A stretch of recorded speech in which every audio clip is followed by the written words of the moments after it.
All right, here we are. Just woke Willie up from his little siesta. Let's go back to sleep.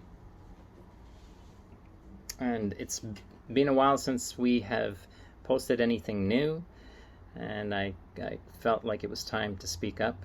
And the past week has been indescribable.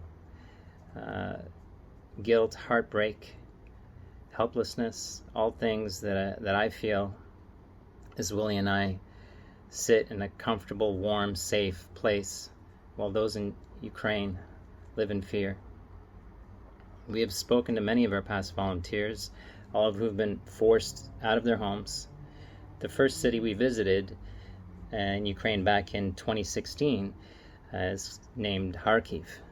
And just 4 days ago, it was heavily bombed, and 2 of our volunteers had their homes destroyed. One of them just messaged me and he said his hands are still shaking.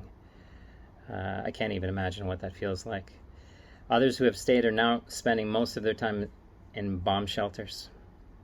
Food, supplies, and medicine are running low or becoming unaffordable.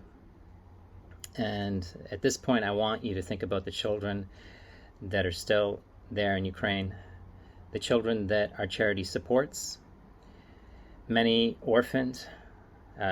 They've been masked up and isolated for the past 2 years, now sleeping in bomb shelters, all in harm's way. How will their minds form from after all of this? What will their worldview be? What will it become? And is there anything we can do now to steer them away from a mindset filled with uncertainty, fear, hate? We should really think about this. These children will be part of a future that your children, our children, will live in. Many may still not think that this is important, that it's just about Ukraine, small country, and has nothing to do with us, that it can never come to our doorstep. But we now live in a highly connected world where one minor conflict can quickly lead to something much more significant. It may be unimaginable since it has never happened in our lifetime. However, we just completed a 2-year practice run with the pandemic, something first dismissed and thought of as small and too far away to affect us. How we were wrong about that.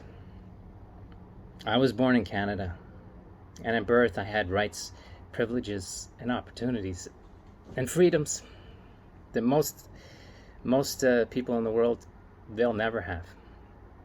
I had a head start, and effectively, I won the lottery based on nothing more than just geography. So with my head start, with this head start, I look back and I see that this just isn't about Ukraine. It's about those who won the same lottery as me, and the opportunity we now have to stand up and defend those that didn't have this opportunity. It's time for us to rise up and fight for the freedom we often take for granted. With all of this in mind, I want to make a plea to everyone. Please act now. Spread the word of what's happening on social media. Push your government to do more. Donate your time and money to help the children of Ukraine. Let's not wait until this is at our doorstep. At that point, it might just be too late. Усім українцям ми любимо вас і сумуємо за вами. Слава Україні! Героям слава! Yes? Yes. Yeah. See you soon.